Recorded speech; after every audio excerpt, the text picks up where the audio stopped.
Welcome back to the Mining Pod. On today's show, we're joined by Paul Sztorc and James McAvity of Layer 2 Labs and Cormint, respectively. In this show, we talk about Bitcoin mining fees, design space for L2s, and why Bitcoin miners are not very involved in today's Bitcoin governance conversations. As an editorial note, Layer 2 Labs is currently a sponsor of the show.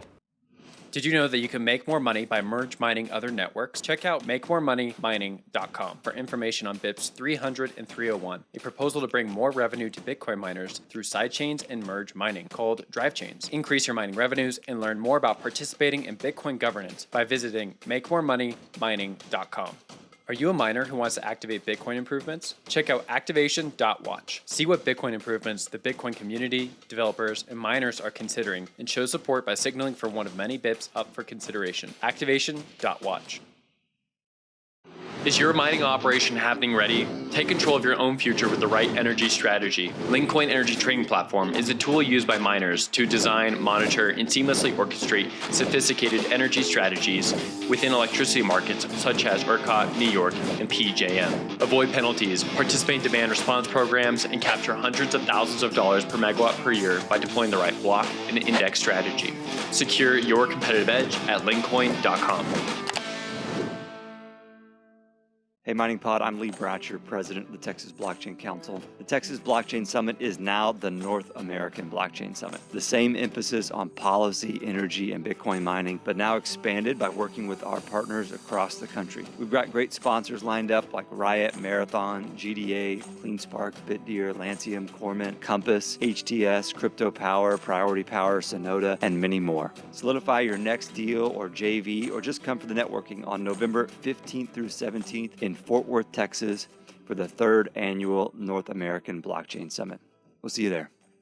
Are you a retail or institutional investor interested in Bitcoin mining companies? The Miner Mag brings you free data and analysis from all major NASDAQ-listed Bitcoin mining operations to know who stands out. Check out visualized metrics and data-dependent stories at theminermag.com. Welcome back to the Mining Pod, joined today by James and Paul. Welcome both to the show. We've been looking forward to this conversation for quite a bit, talking about Bitcoin mining, BIP 300, 301, aka Drivechains, and really what's going to happen with all these Bitcoin fees in an emergent L2 world on top of Bitcoin.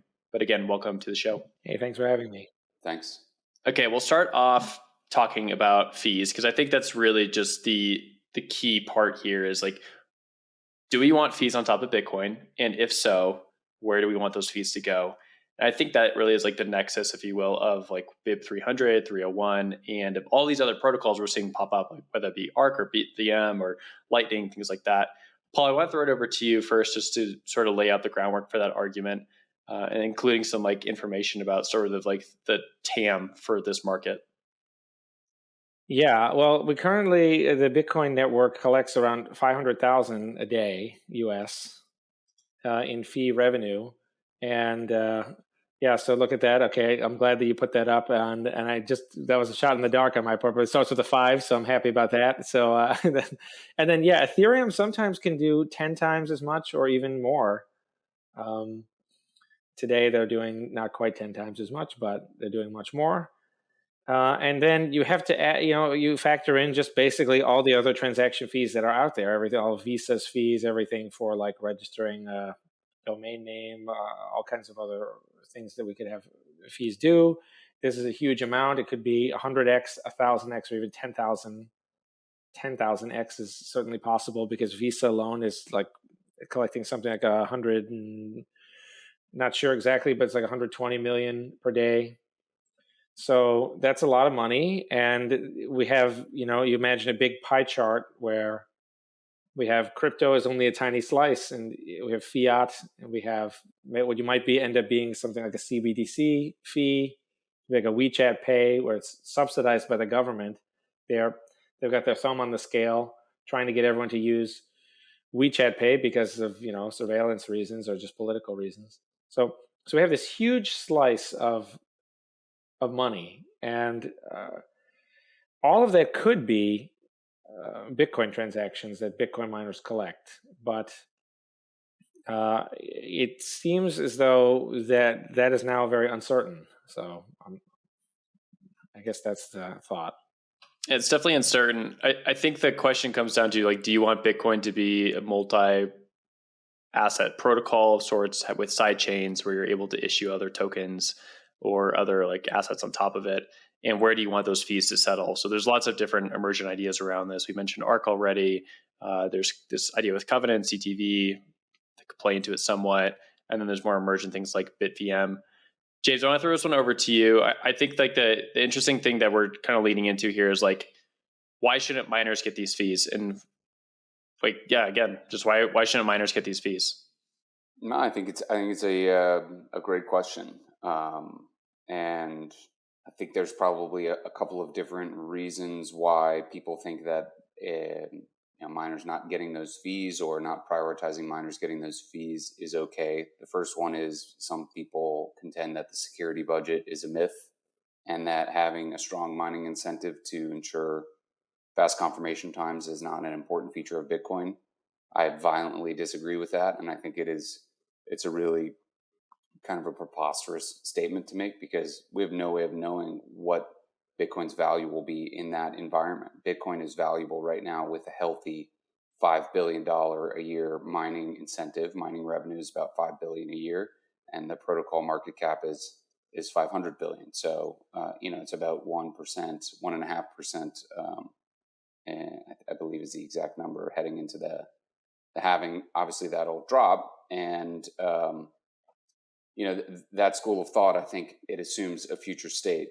The kind of second school of thought would be that users shouldn't have to pay high fees, and so scaling solutions like Lightning that allow smaller transactions to avoid high fees are obviously good for users. I think that's a healthy debate where you kind of move along the lines of healthy push and pull between miners and users, where users don't want to pay high transaction fees and miners need to somehow have sufficient revenue to incentivize them to mine blocks with valid blocks with valid transactions quickly, and so that third parties who look at that, whether it's Lightning channels or exchanges or merchants who are doing transactions that are settling on Bitcoin, they feel that there's a strong assurance there.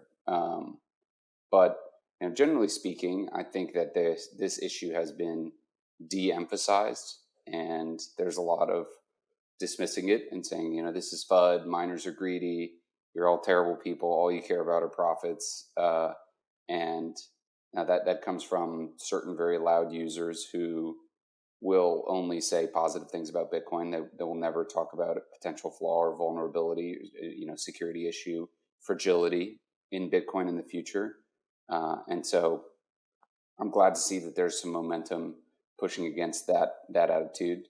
And yeah, I think miners are not bad people. Talking about increasing mining revenue is an important part of keeping Bitcoin the same. The metric that I like to look at is what is mining revenue versus the total market cap of Bitcoin. And right now it's around 1.5%. You want it to stay in a healthy range there. If that drops down to, say, 20 basis points, 10 basis points, maybe even lower, or if there's tremendous volatility in how miners earn revenue when fees spike potentially for some periods of the day, but then the rest of the day they're relatively low. It's just a different system. It's a different protocol. And so we got to keep Bitcoin the same by ensuring that fees are consistent and there's a healthy mining incentive. I want to go over and talk about the idea of like a novel build on top of Bitcoin or soft fork, just racing towards a world where there's more than just Lightning. And if there is just Lightning, what are the catastrophic scenarios with that? What are the scenarios where we just like don't have the ability to scale with it? Paul, we were talking a little bit earlier about this, and in a world where there is L2s, there's multiple L2s, that's a world where a lot of these Bitcoin miners are just going to be outcompeted by an L2. And then in a Lightning-based world, it doesn't seem like miners can compete either. They're sort of like in this worst case scenario on either pathway at this point, where they're not going to get the fees if we're doing like an ARC build setup or an LN setup, and we can't get enough momentum to diverge from a pathway where miners can get fees. What are your thoughts on like how we're going to move forward like with an L2 setup? Well, I think an interesting thing is that I see it in kind of the miners can always, what they can always do is actually just attack the L2s, but that's sort of a mean thing to say out loud. I mean, I don't want to, I don't want to give anyone any ideas, but like, the L2s, they all rely on something happening on L1 periodically in order for the coins to even enter the L2. So there's no way you can have an L2 that someone can use. So for example, with the Lightning Network, you must do the funding transaction. That has to happen on L1. So, a super extreme, insane thing to do, but theoretically possible is it would be that the miners can just refuse to mine transactions that pay. If this is somehow in their interest, they can refuse to mine anything that pays into a multi-sig output, and they would lose the transaction fee from that. But if there's some kind of decision calculus where that encourages them to use something else, the user to use something else, where they do get the fee. But that's a crazy idea. But I think the key is that there's this huge pile of fees, and if the L2s can get some of that, and then the miners won't. And so the question is, will there be just one ARC supernode that collects this $100 million a day or $1 billion a day of fees? And if so, see, but this is where I flip the question back around, because I say, now isn't this a problem for the ARC supernode, that it relies crucially on L1? All the L2s rely on L1. So they all crucially rely on L1. So this idea that it doesn't matter how low the miner revenues get, I don't know, like sometimes I've asked people like, okay, you disagree on where the line should be drawn, and they say, oh no, it never matters. And then I say, what if they get paid 10 cents a year? Won't they just it'd be so easy to just bully around an industry that has such a tiny amount of money coming in, and a tiny amount of loyalty really to the actual end Bitcoin user. So this amount is real. People can argue about what is the significance of the security budget, but the security budget is normal thing to want, and there is certainly some tension between, so like if all the transaction fees are happening on an L2 that does not pay the miners anything, so if everything happened on Liquid, for example, then maybe if it could happen in the miner-centric L2, or it could happen in Liquid and they're all in Liquid, and it really is $500 million a day in revenue, versus on the L1, nothing, $1 a day. Well, in that case, you kind of could imagine where miners all getting together and saying, well, listen, we'll just pull the plug on all multi-sig transactions in the hopes of moving them. I mean, how could you not? And so that's just kind of, I bring that up not to be too much of a doom and gloomer, but just to say, actually, this is something that people have to think about when we imagine like what kind of future is sustainable for Bitcoin. The health of the L1 mining network is a prerequisite for anything being viable on the L2s on top of it. Yeah, that's exactly what it is. It is that you can't just disregard the existing mining network, the existing mining participants. And I know it feels weird to say it because I'm a miner. Obviously, I'm speaking to my interest, but when I feel weird saying that, I'm like, I'm supposed to say that. I should say that because this whole system works based on the conditions that we understand it operating under today. And if all of a sudden we're going to hypothesize about these future states where the system still works, but somehow this core component of it no longer has an incentive, and nobody is investing the hundreds of thousands, millions, tens of millions of dollars into building data centers, buying mining equipment, staffing their buildings, doing all of these upfront heavy capex things for the certainty or for the promise of future Bitcoin denominated revenues. It's going to change a lot of stuff. I mean, we might as well just say, let's switch to proof of stake then, because the holders have all of the power, and they've been, they've had their foot on the head of the miners for the better part of a decade, and eventually we're just going to switch to proof of stake because the holders are where all the power resides. Well, it happens to be the case, like exactly the case, that the amount of proof of work there is in Bitcoin equals the security budget. Like if you measure them both in dollars, it is the same thing, because the total amount of money paid to miners in transaction fees, that is the total amount of revenue collected by miners. And then because the difficulty adjustment makes it an equilibrium, the total amount of money spent by miners on all the hashing activity has to also equal that number. So the security budget is the proof of work. That's why if it drops to like 10% or 10 cents a year, that would be a tiny amount of money. That basically won't be proof of work. Right. In Bitcoin, or if Bitcoin is a $10 trillion protocol and mining revenue is $500 million a year. Show me where the incentive is aligned there. I just don't see it. And, I'm not a miner at all, but I feel the exact same way that it's very rational to advocate for more mining revenue. The miners are the ones who, there's actually a theorem in economics about a separation of ownership and control, about that usually being a disaster. The miners are the ones who put the transactions in, they control which transactions make it into a block. And so in that sense, they're kind of the owners of the block space. They sell the block space. So if there's a scenario where someone else is making money off of this and they're not cut in, then it's just a misaligned incentive, I think. You guys pulled on a few things I want to unpackage really quickly. First, Jamie, your notion of like governance is sort of brought up here, where like Bitcoin miners in the past have been a part of governance, and then after 2017 fork wars, they kind of sidestepped out of it. And now Bitcoin miners need to be acknowledged as probably the most long Bitcoin, right? Like they have these huge facilities, they're planning years into the future, they're making the ASIC most purchases. Illiquid. Yes. Extremely illiquid, and then the most long Bitcoin, yet they're not allowed to have a conversation around like what Bitcoin should look like. Where do you think that comes from, and how do you think that changes over the next few years? Like, how do miners push back on that notion? Yeah, it's a great question. I think it comes from a clearly antagonistic actor being on the opposite side of those debates in the 2017 fork wars, as you mentioned.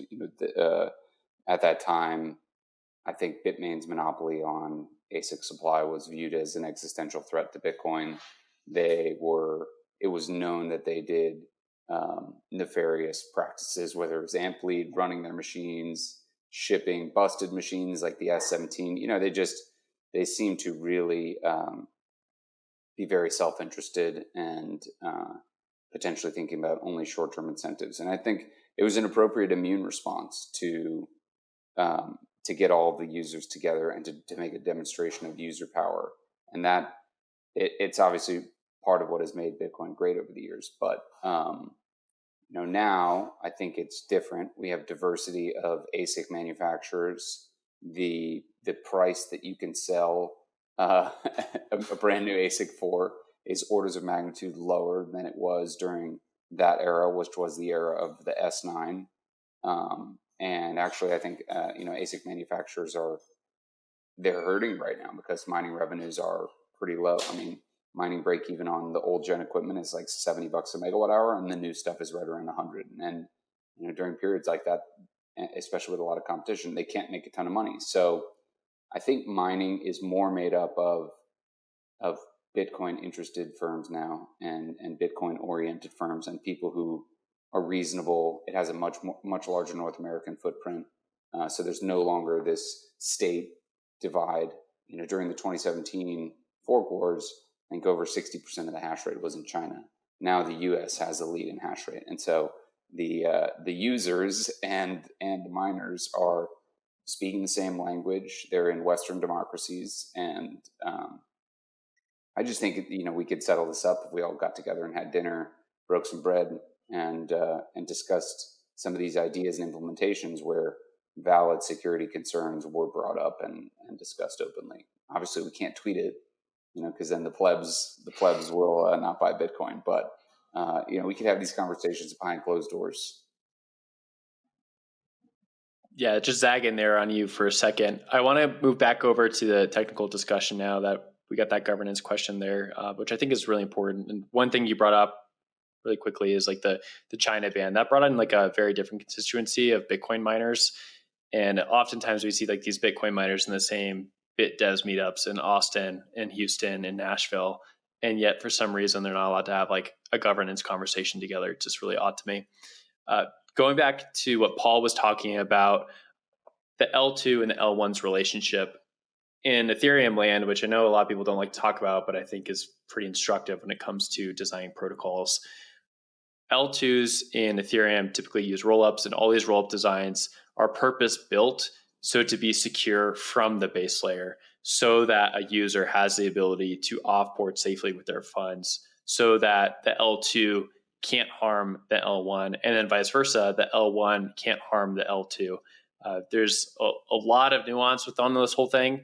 But Paul, I want to throw it over to you. When you're designing BIP 300 or 301, or when you're talking about the relationship between any L2 and any L1 out there, what are some things that you're thinking about that make it important? Well, that's a very interesting question. I mean, I designed this BIP 300 thing a long time ago in November 2015.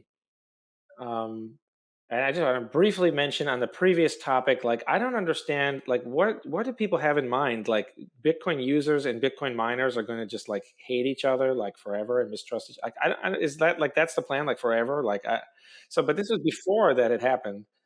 Um, I had this type of L2 in mind, and it was a very experimental. It wasn't as popular among the technical intelligentsia, and it still is not, because it is more loose. It is not as secure, and in particular, this one thing you mentioned, the ability to always, you're on the L2, and to always be able to be given something that you can broadcast on L1 and retreat back to L1 unilaterally. That is something that BIP 300 does not have. And for a while, I thought, there are pros and cons. But now, actually, I think it was a con, but now I actually think it is a pro, because this is something the Lightning Network and ARC always has this, but it turns out that this is not as useful as it might first appear. So, for example, we first take the case that not 8 billion people in the world, 8 billion people cannot use L1 and get like a UTXO on L1 and broadcast into the block space of L1. There's just not enough space. Now, with that in mind, what's the sense of having the ability to go from L2 to L1 whenever you want? Because if you have 8 billion people, for example, on one L2, this is just a hypothetical simplification to just make this point. Well, they can't all use the escape hatch. It's the same thing as them all using L1 in the first place. So actually, I now think that is not even really a good thing for the L2, because it actually sacrifices a lot to make that happen. And I think instead, the best bet is having L2 where the coins move over there, and then they can expand out to new users and then contract to a user who moves them back down to L1. And don't always insist that you can redeem on L1, because that's not possible anyway. And so actually now I think that is too much of a disadvantage, because the upkeep required to support that type of thing is too much. But I think we should try all the L2s. We should try L2s of every shape and size, and we should see what works. What I certainly object to is this idea that we should not have, I get this critique of BIP 300 that it affects mining incentives. What they mean by that is it pays miners get the money instead of, the ARC supernode or whatever. I got nothing against the ARC supernode either. I think that the ARC supernode is fine. I just think it's an irrational criterion, and it's not.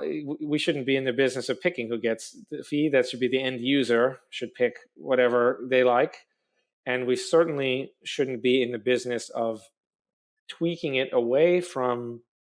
We want to avoid changing the miners' incentives, but what people mean in practice is this whole ecosystem is supposed to be growing geometrically forever, but the miners stay exactly where they are. That doesn't really make any sense. But yeah, I think you actually bring up an interesting point, which there could be a situation where if some new L2 sprouts up that offers an amazing user experience and it's leaps and bounds away, the far best product on in terms of offering fast settlement, quick transactions, whatever other features, composability, for example, that users demand on L2, there could be a tragedy of the commons situation where that product is not designed in such a way that it maintains healthy L1 incentives and it keeps all of those transactions happening in its little supernode bubble.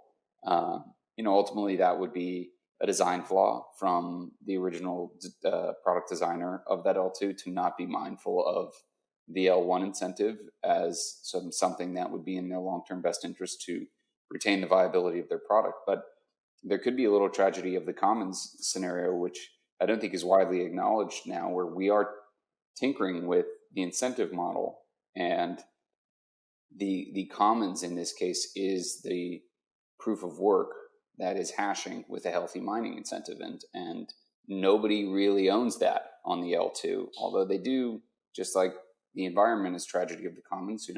It's Earth. If Earth becomes uninhabitable, we're all going to die. But it's not exactly my backyard because it's co-owned, because the hashing power is technically co-owned by all of the protocol users. There's nobody really directly responsible for that, except for the miners, which is, to your point, Will, why I think paying attention to the miner voices is actually some good signal to listen to. Yeah, I think we have to go back to that because it's the SegWit2x story.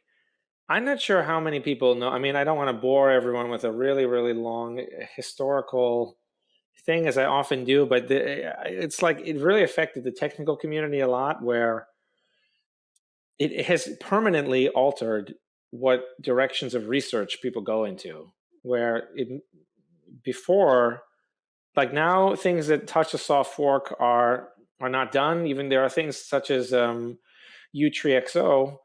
These are very helpful things. They help increase security. They help people. They make it so you can run a full node on your cell phone. It's a certain type of full node. But people say, "Oh, everyone should run a node, whatever." And then we pitch these normal people, and then they download Bitcoin Core, and it says we will need like 650 gigabytes of disk space or something. And most people are like, wait a minute, like what? Like what is this thing doing? And so the node thing is not. I don't know how many people are deterred marginally by each thing, but there's this U3XO idea. It's not required. It doesn't require a soft fork because they invented this hack around it, these bridge nodes. The bridge nodes are this awkward, annoying hack. But if instead we just made it a requirement in the protocol that there be included this U3XO commitment, this tiny little thing in 1 out of every 1,000 Coinbases, like once a week. So we're talking like a tiny, tiny, tiny, tiny thing for something that the software is already doing automatically. So it just says the software is already going to compute this hash, but we're just going to put it in the same spot each time so that the small nodes always know where to find. But this idea, people won't touch this idea because of the fear of the soft fork or even talking about it. People wouldn't touch activation of Taproot. They would work on Taproot, and then it was idle for months because people didn't even want to bring it up because of what had happened with SegWit. And SegWit is weird. I'm not sure. I don't want to ramble on and on about this, but I think it's in everyone's best interest to educate themselves on it was just a litany of tragedies, like it was like this SegWit was promised like someone made scaling 2 was in 2015, and someone shouted out this date of April 1st. And then there was some people took that as a promise, and then it wasn't shipped until the hackathon after scaling 3, and a dissatisfied miner had left to signal with BU, and this held it up. And then this whole holdup was the SegWit drama and the UASF drama, and then the SegWit2x drama, and then SegWit2x ended exactly when the BCH split off occurred. So we have had a lot of people who I really think were trying to help, but they really messed everything up. And Jamie mentioned and there are many people who they didn't have the right idea about how to build consensus among humans. But it's the point I'm trying to make is because how does it affect us today? It affects us today where, yeah, there is this attitude that the miners should never ever do anything. But since really every soft fork is activated with the participation of the miners, and there's so many things that could be done, the development could have gone in a very different direction where if the miners are making money off of each transaction fee on a sidechain, for example, well, now the miners are like cheering on this side. Everyone's on the same team again. We had in the past, we had something of a tug of war. And if the better thing than making sure that you always win the tug of war is just to get everyone on the same side of the tug of war. And then you always win, and you also And now, I mean, think about the equity side of it, right? Think about, you have all this North American hash rate. There's an R&D side of these companies that's building payments technology, building the actual like ultra fast tech enabled payment solution of the future on top of this decentralized money platform. They're earning those incremental fees. They're getting an EBITDA multiple on that. I mean, I can't think of a more powerful incentive because some of these miners trade at 10, 15, 20 times EBITDA.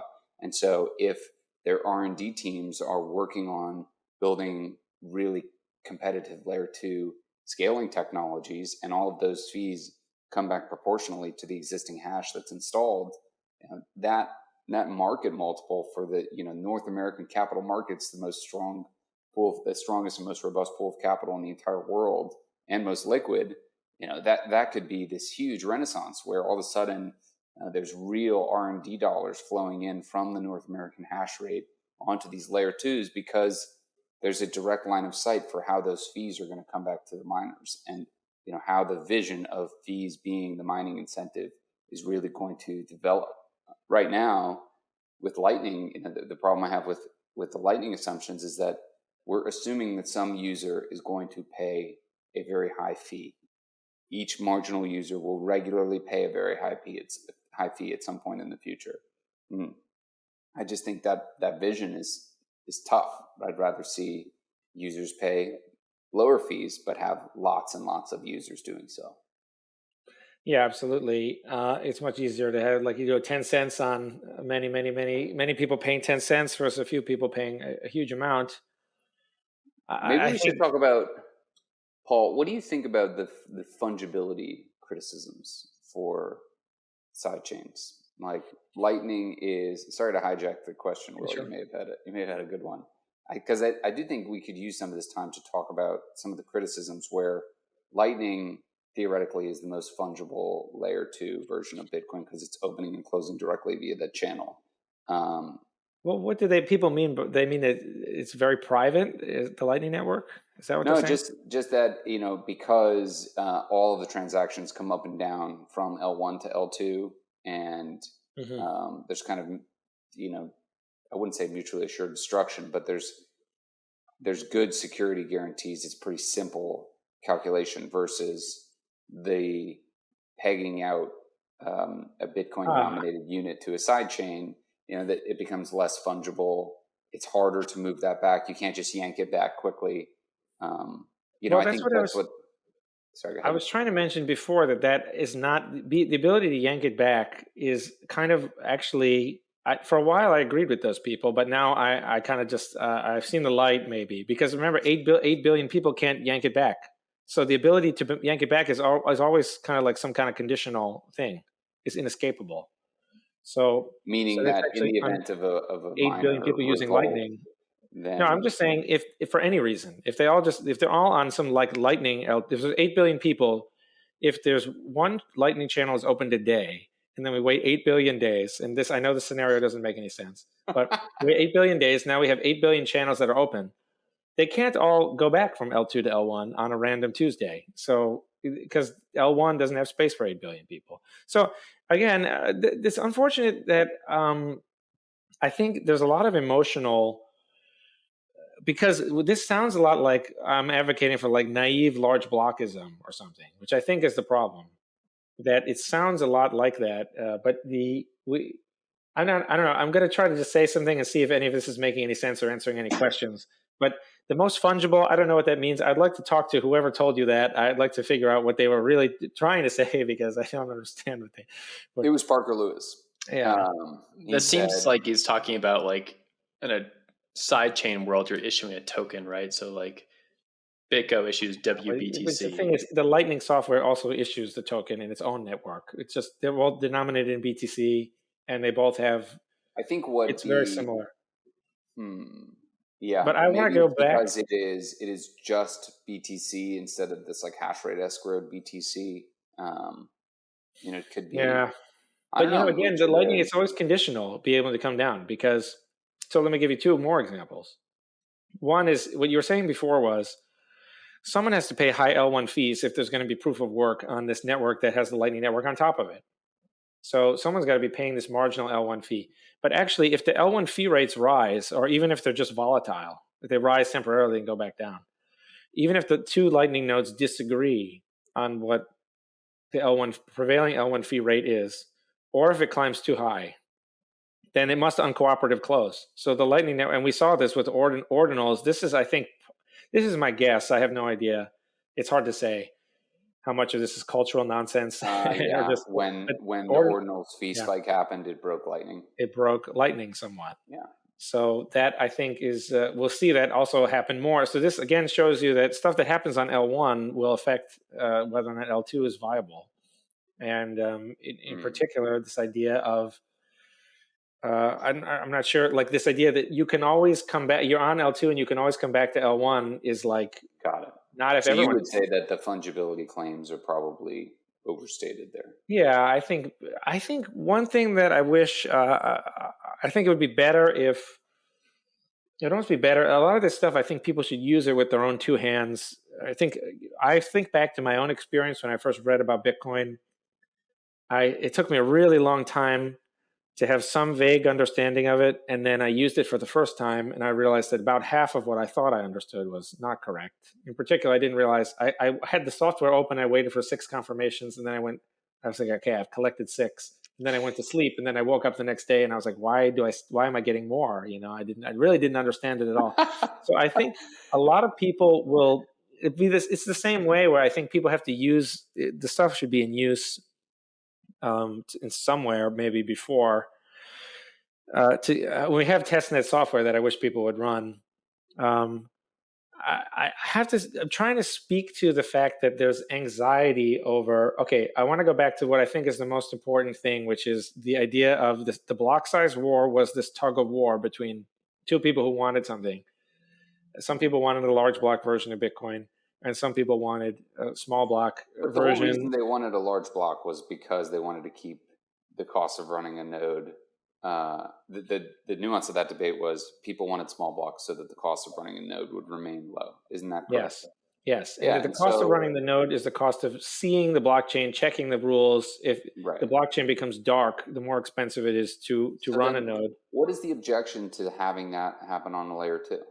That's what I'm trying to say is the correct solution was not to, I think, whether everyone believes me or not, but there's a question of should one side win, or, like when two people disagree, there's always like one, they can just fight it out and one can win, or you could try to find some way of giving people what they want in a way that does not.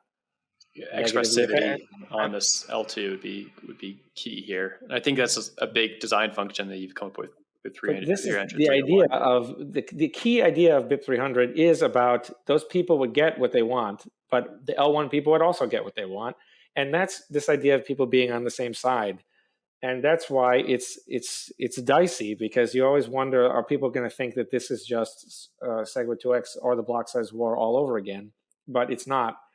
This is the key point about it's much easier to just have everyone on the same team, and that's the tragedy, is that the miners, this vision you pitched is the same one that I think would be great, of miners making a ton of money, new bull market, and then each transaction fee collected is like, this is a world of very aligned incentives, and it was thrown off a little by the block size debate. Right. And I was a small blocker. And that debate is that large blocks are okay as long as it doesn't impact the L1 node cost. Yeah. The idea is that, see, this is what a lot of people don't get, but you get it though, which is that there was a point, they had benefits and drawbacks. So if all we do is we say, okay, we like the benefits, but what was the key drawback? It made the L1 node more expensive to run. But with BIP 300, it doesn't happen. You have its own L2, which is its own piece of software, and that's the thing that's difficult to run.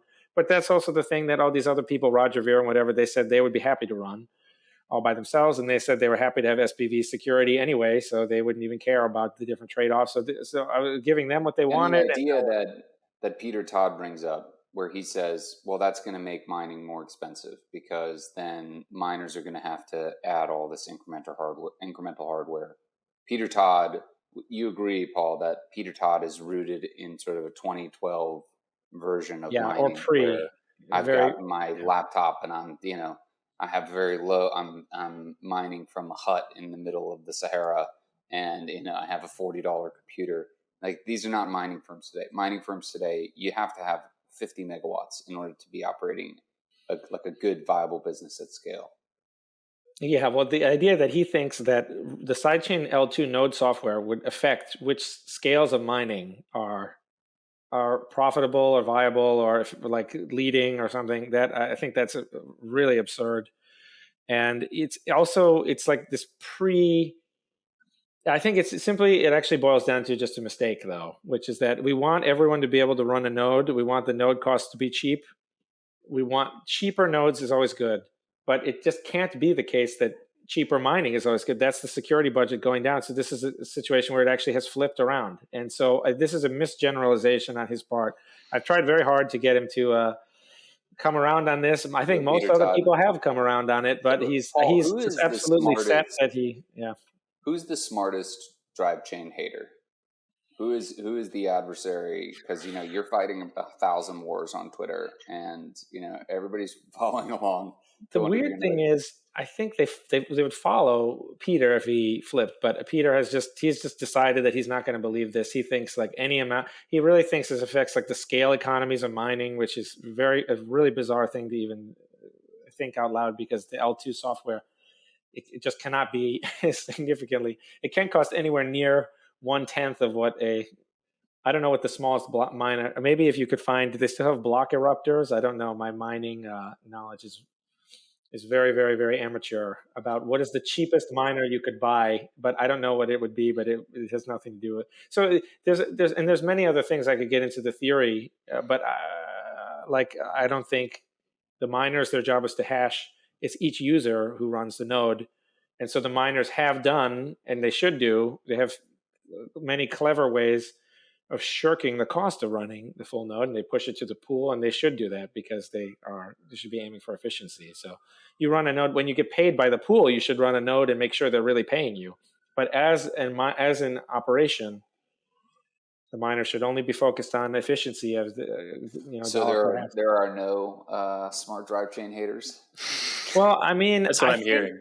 I think Peter has demonstrated many times that he refuses to really, even though we literally paid him money to research the idea, he just does not. His heart is not actually into looking into the idea at all. At Baltic Honey Badger this year, he said no one has written code to do any of this, even though we've had lots of code years ago when we had the Zcash sidechain 2.5 years before he said that. So he's something about it. He's just really not interested in it. And maybe there's conflict of interest with the RGB or something. I don't know. But whatever it is, he's just not, he's really not into this idea. And he had an idea that was the truth, which is that it's more expensive nodes harms decentralization, but it only harms node decentralization. It does not harm miner decentralization or anything like that. So we can get into this boring theory, but I don't know who it would really be. I think about Shinobi. Do you think Shinobi's got some? Shinobi ironically, Shinobi has. I think he has researched it more. He wrote a relatively nice article that had only like one mistake, a year and a half ago or something. But Shinobi is just. I think with Shinobi, and I don't know what could be done with Shinobi, because I think he has been anti-drive chain for so long, it's just become part of his personality, and that there's literally nothing at all at this point. He's just determined. He just comes up with these strange. He's just like really. I mean, Shinobi. I really think, and this is for the audience to judge whether or not this is fair of me to say or not. But I think he takes out a piece of paper, and then he takes out a pen, and at the very bottom he writes, "That's why drive chains are a bad idea." And then he tries to figure out like what can I find? What does it find? And he says, "Oh, maybe." Yeah, he says these very, very obscure it's like things. Jeopardy. Maybe they give the answer first, and then you have to ask the question. And it's like for blind merge mining, maybe the maybe one of the nodes will shortchange the miner, and then the miner is tired of getting shortchanged, and so they run their own node. It's all like, none of that stuff really makes any difference. All the sidechain nodes compete. I'm just picking out one of his recent points that Peter copied. He just kind of copied and pasted it into his thing that we paid him to write, his review.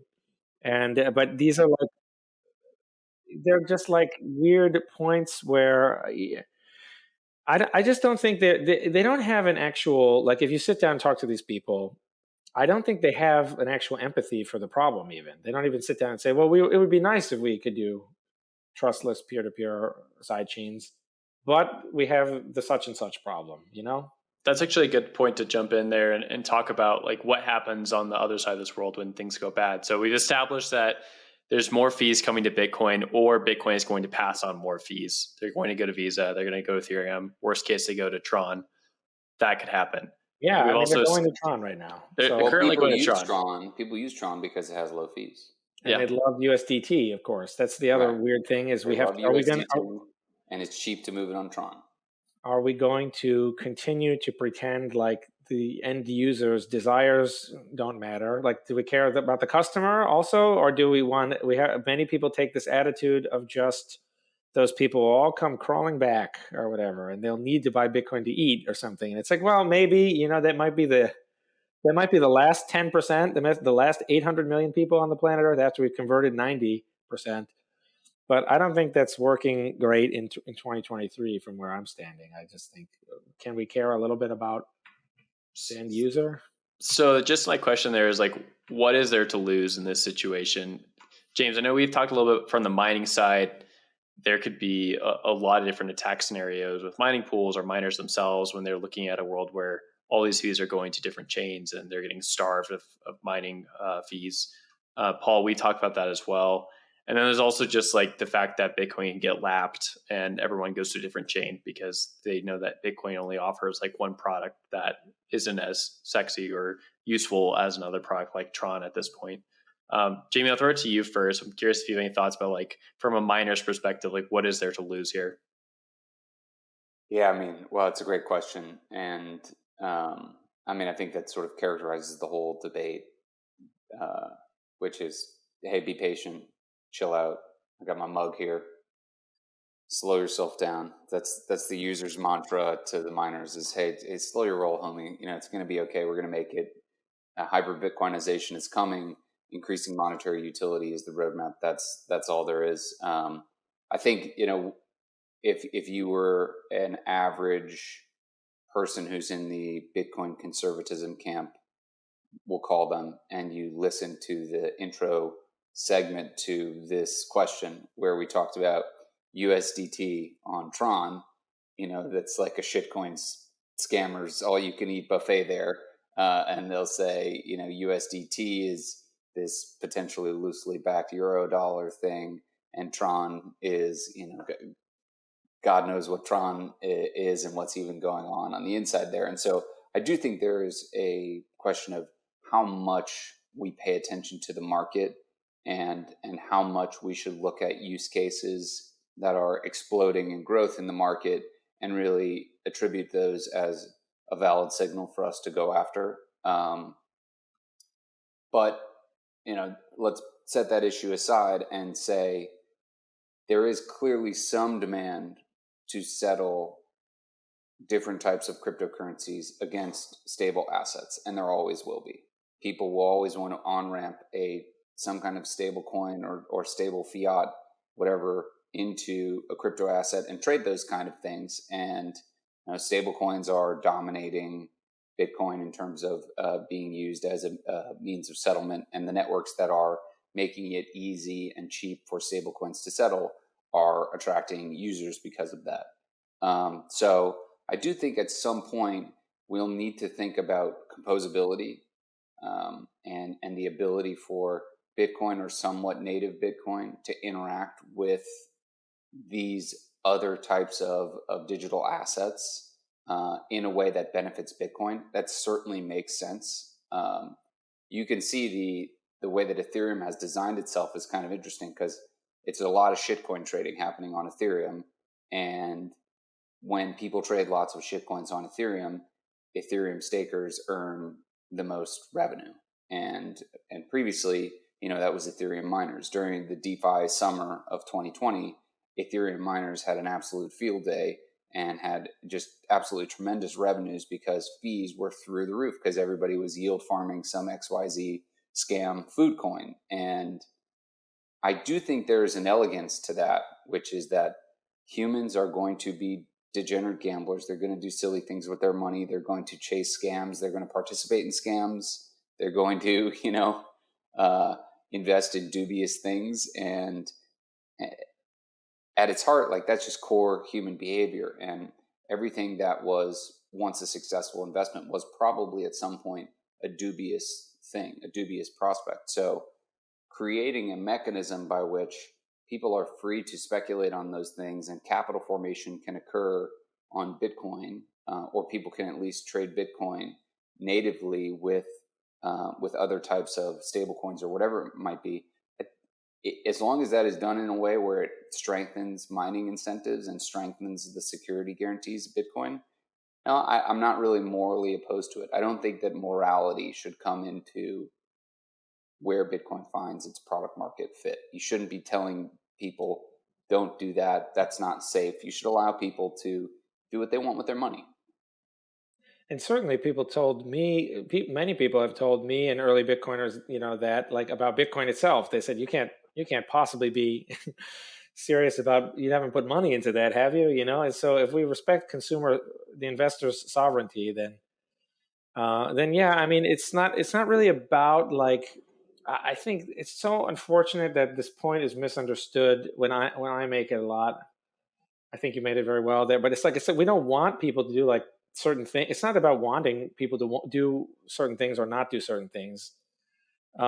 It's just someone out there, like Tron, like what is going on with Tron? No one really knows for sure, but it's like someone is willing to make that software. Someone is willing to run the software. Someone is willing to transact and pay the fee, and someone is willing to collect the fee. So that thing exists now. It has some market niche. There's literally no reason at all why that can't be a merge mine sidechain of BTC and have all the revenue go to the Bitcoin miners and have all of the transactions be transactions that pay BTC in fees, just thus making it more desirable to own Bitcoin for everyone involved. I really hope the people you mentioned earlier about, like, oh, we don't need to do anything, Bitcoin is already going to succeed. Again, it's not that I disagree with those people. I mean, I sort of do a little bit, but that's not the point. Where it's like, I mean, I hope that those people are right. That would be great. If it's really the case that we just need to do absolutely nothing whatsoever, and we just need to literally do nothing, and Bitcoin will go, whatever, to the moon, and it will become $500 million a coin, and everyone will willingly pay. We'll live in a world where it costs a chicken sandwich costs $15 or whatever the equivalent percentage of that of BTC, and yet people are willing to pay a transaction fee that is $500 or whatever the equivalent is in that future world. For 2,000 for every L1 transaction, 2,500 maybe per every 10 minutes, 24/7, 365. Like, even at 2 a.m. on the East Coast, people are going to be filling up the blocks with $500 transaction fees or $1,000 transaction fees because this is the best way to whatever. When your child turns 16, you give them you spend $1,000 and you give them you buy them a car and you open their one Lightning channel that they'll need for the rest of their lives. I mean, okay, whatever. Like, if this is all really figured out, everything's 100% figured out, then I think that would just be great. But unfortunately, I work in this industry and I go to all the conferences and I talk to all these people, and it does, you can search on, you could just go into YouTube and search for the phrase lightning limitations. It's now a very popular panel. We had one at Bitcoin Amsterdam. There's a very popular, so just don't take it from me, take it from them. That's where I got it. I got it from them. And they say, privacy is 5 years away on Lightning. They say certain things it'll never be possible for everyone to open a channel. That's part of how ARC was invented. So So it's kind of like, that would just be great if everything is 1,000,000% fine and we don't need to talk about any Bitcoin's problems because it doesn't have any at all. Then I think that would be great. But I just think on the off chance there are some, maybe we can just shed a tiny bit of light on those. That would be, they said, what was that? They had that bumper sticker or whatever. Like, I don't remember exactly what it was, but it was like dissent is patriotism or something like that. In America, dissent is patriotism or something. So I think the similar thing for Bitcoin. I hope so, man. I mean, it does feel, I talked about this a little bit at PubKey a couple weeks ago, where I said, it does feel weird. There is a natural aversion to openly talking about Bitcoin's flaws because it doesn't represent, it's not consistent with my investment views, it's not consistent with my portfolio. Like, I'm all in to Bitcoin in so many ways, vocationally, investment, ideologically, my credibility amongst, my entire network of friends and investors, and my professional reputation. I'm all in so many ways, but I just know I've been a part of startups my entire life, and every startup on the outside, it feels great. And everybody's like, wow, this thing is so amazing. And your customers are excited if it's going well and you're doing a good job, it's going great. And on the inside, it feels like the fucking world is ending. It's like, oh man, this thing's broken and we got to worry about this. And that dichotomy always exists. And I just want, if there's some secret meeting or some like secret crew where people get around and they, are obsessively paranoid about the future of Bitcoin and its roadmap and how to make it absolutely bulletproof. And, I can get invited to that meeting. I want to go. I want to be a part of that group where we think about every possible issue that could arise and try and make Bitcoin as bulletproof as possible. Not because we don't think that it's great right now, but because we want to keep it great in the future. Yeah, it's really strange. The soft fork thing, I think, is something that every miner must. Someone has to do something about this because we had because first of all, people don't understand a soft fork is an opt-in change. So it's not a change like in the traditional sense. If you can keep running the old version of the software where literally everything is the same.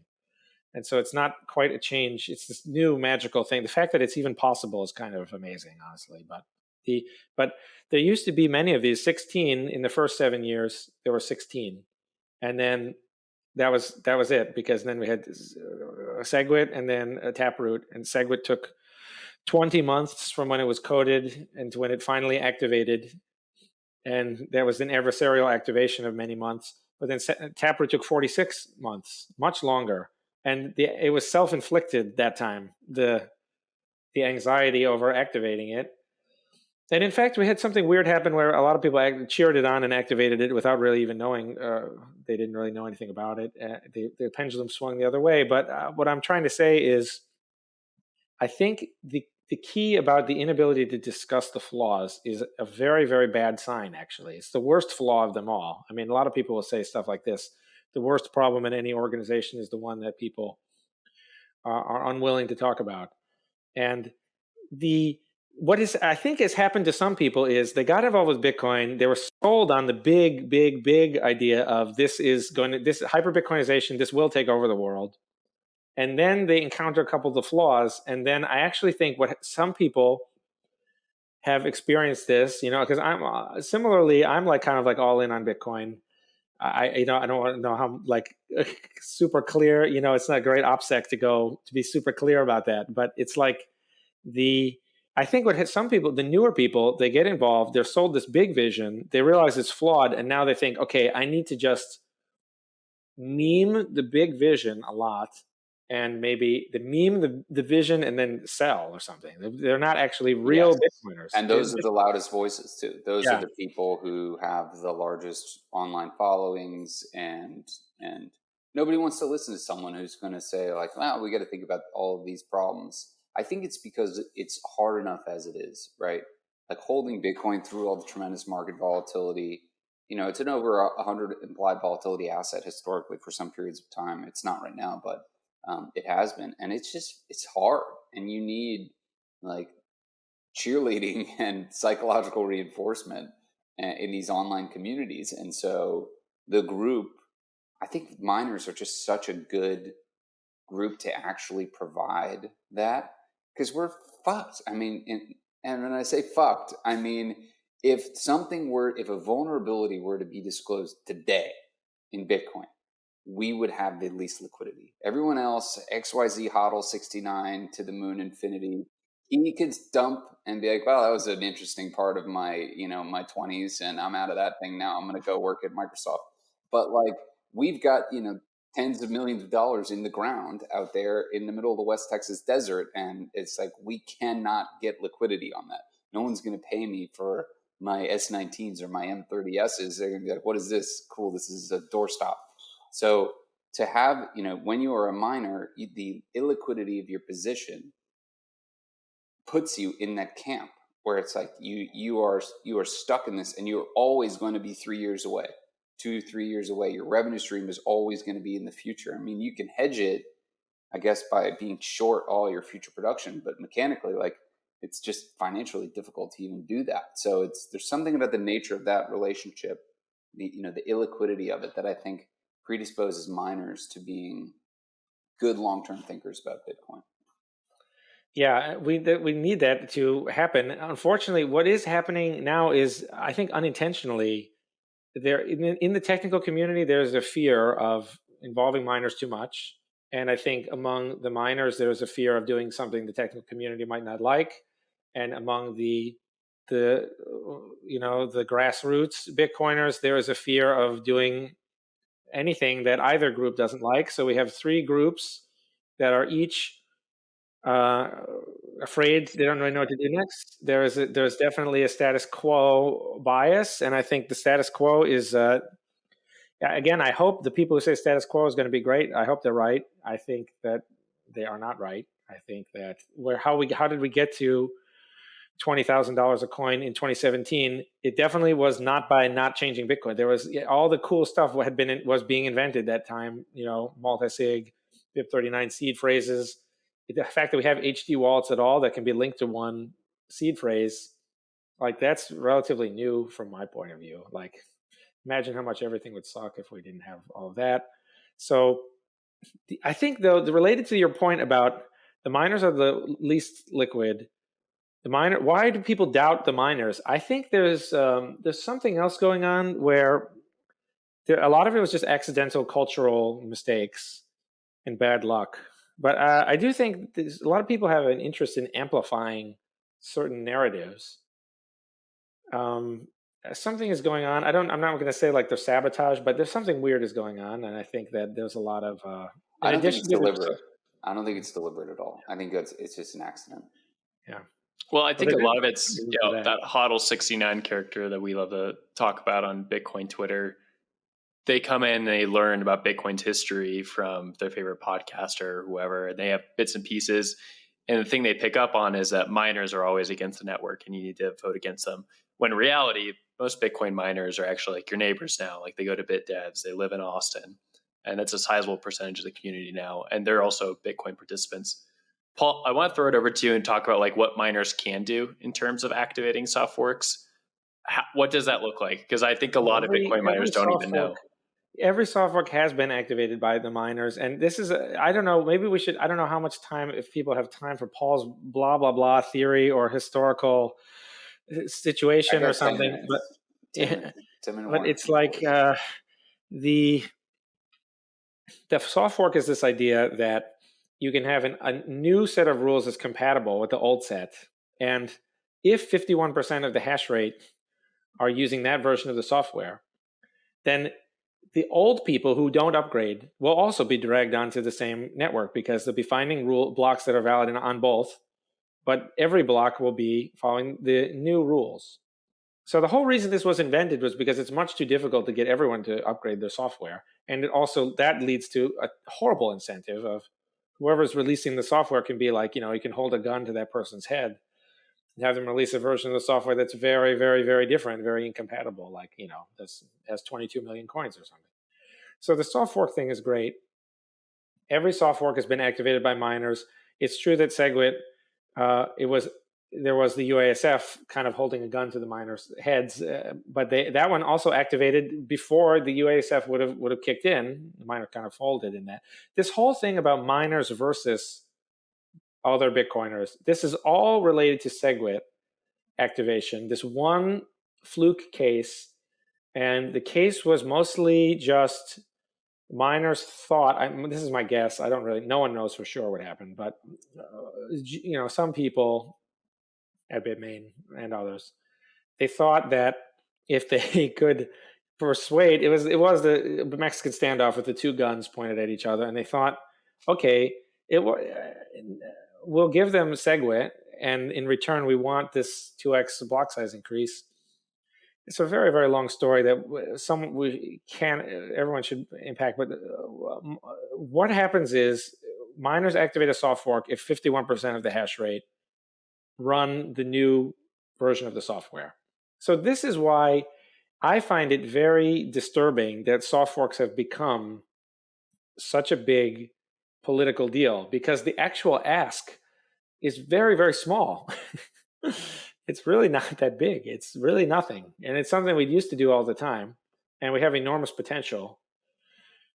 Even for those of you who don't want to do any soft forks, I have many messages for you. One of them is, with BIP 300, we just don't, with BIP 300, we wouldn't need any more soft or hard forks potentially. So that's a soft fork to end all soft forks. The idea, the idea that the upgrade might be bad. I don't know what planet these people are living on, because we release new versions. Bitcoin Core releases new versions of the software. Can we talk about this a little bit? Paul, can you talk us through this? Because when I first looked at this was very confusing for me as well. When Will was just showing that Activation.Watch graphic, yes. Who is signaling there? What do those numbers mean? Just talk us through what that all. Well, Activation.Watch is a site. It's similar to Taproot.Watch, where there are bits. There's version bits. As each block is a version number. Those bits are mostly unused, so people set those bits to a certain thing. And this is something that really, it doesn't affect the block. It's like a cosmetic writing on the block, but that it came from the miners. Who is this 190? 89 of 190. 190 what? Yeah. What is that? The 190 is counting up from the amount of block, like the 2016 block window, and then it counts over again. So these, I think, are all just bits that are randomly flipping. So I don't think anyone is actually signaling using this yet, because the version bits are unclaimed. They are so they're used for randomness. But when soft forks are ready to be activated, someone claims a bit, and they say, we will always set this bit to 1. And so every time we find a block, this bit is found. And so what is this BIP 118, 89 out of 190? I think it means mostly nothing now, because I think it's about half. And so I'm not sure if I'm explaining this very well, but the miners have the total ability to set these bits. And this is a cool way of getting messages from miners, even in a way that maybe it's like a secret ballot, like it protects your anonymity. Maybe you don't want to. Is this a pool, or is this an individual miner, or this? No, it shouldn't matter. But the pool is probably the one who would construct the block, I would imagine. Right. So the pool would probably be the one to do this. They would set the bits, which you could either set them directly, or you can. I'm not exactly. There's several different ways to set these bits, but this is what used to be done routinely in BIP 9 soft fork activation. So what could be interesting here is that you have an issue where I think Marathon was historically a group who attempted, I don't know the exact story, they tried to do some changes or signals for some changes, and there was a strong market reaction against them. And because they put their name on it, obviously, the boardroom of Marathon there probably said, hey, let's not do that again. We got a nice business here. We want to be, a good actor on the network. So we're not going to go out and be publicly, proclaiming to try or to lead changes for Bitcoin that might be controversial, yada, yada, yada. This is anonymous, right? This could be something. So the CEO of the mining company says, look, we've discussed this strategically, and says to the lead developer, I want to be signaling this, or says even to the pool, hey pool, I want you to signal this for me. And it doesn't get connected back to that firm in any way. Is that correct? I think it would inevitably be connected to the pool, right? But of course the pool can always say, we let our members decide, yeah. And then the members, so you would have two layers of obfuscation there. Theoretically, you'd have, the miner communicating to the pool, and then the pool signaling to the broader mining, I guess Bitcoin ecosystem in its entirety. We support these changes. I mean, I think everyone, if there are miners out there who believe my story about there's this one fluke event and it created this rift in the community, and that this tug of war became something worse almost than the block size debate, because it's now become something where miners are seen as the enemy, but also we're denied the world you described before, where the incentives are aligned, and the miners are collecting more money as the network gets used, and they have an incentive to shill adoption. And it says every transaction fee that's collected anywhere is going to them, and they could then pass it on, and they could exercise their own judgment rationally in saying, what do we actually need to build? Do we need yet another address format? Do we need, what do we need? Or do we need something else? Or should we do a Canadian truckers war games, which I thought we really dropped the ball on. It was really bizarre that we screwed that up. So if you believe my story, I think miners should signal on all 5 of those bits on Activation.Watch, because the language leaves it says if there's no objections, because it's just signaling, it's trying to bring this back of saying the idea that this soft fork is an insurmountable ask that no one could ever possibly achieve. If we just bring that to an end, it's so easy to actually achieve, and yet it's created this tension, and it's not good, and we could have everyone on the same team. I think that is what everyone should do, is try to signal for all 5 of those. Even stuff like, BIP 345 it's not totally finished per se, but it just says that the mining community is interested in going back to what it did before, in basically the whole era of the era of the enormous bull market, which was the 2009 to 2017 era. And what has followed instead is an era of mistrust and suspicion, and just kind of like hand-wringing over whether or not we even want people to use Bitcoin, and weird stuff like that. So I think I think it's all connected. It's not a coincidence in the slightest. This is all we want to get back to a world where there's more collaboration. And I think that is the thing to do, is just signal interest, and just signal that it's like, let's talk really quickly for 30 seconds each, just about like what you guys think is going to happen next year. So I do think there's a lot of interest right now in Bitcoin Season 2, or Bitcoin Renaissance, if you will. And there's BitVM, there's Taproot Wizards, there's Drivechains. There's a lot of people competing for mind space right now, or mind share in this topic. What are you guys excited about? What's like getting you up in the morning to think about this stuff? And where do you think it goes over the next 12 months? Jamie, I'll throw it to you first, and then to Paul. Yeah. Well, I do think I mentioned this earlier, but I think that, a lot of the hash rate being in North America now, and the user base of Bitcoin being Western democracies as well, I think that that's, now hopefully, I don't want to say healing, but maybe that's the right way to say it. I'd like to see more collaboration between miners and users, less division amongst Bitcoin. That's what I hope to see. What I think is going to happen, I think that after the halving next year, if there is a Bitcoin ETF and the halving occurs in April, I think that Bitcoin could really explode in value next year. Historically, it typically does that. And I know the number one reason why people use Bitcoin is for speculation and investment purposes. And so I'm going to give the people what they want to hear. I think 2024 is going to be a big time moon bull market. Everyone's got our having party, right? That's Yeah. what we have. If we don't, we blah blah blah about a Tron transaction fees, but then we got our having party. So, All right. Love it. Yeah. Where can we follow you guys on Twitter? And let's close out from there. I'm Truthcoin on Twitter, TruthCoin.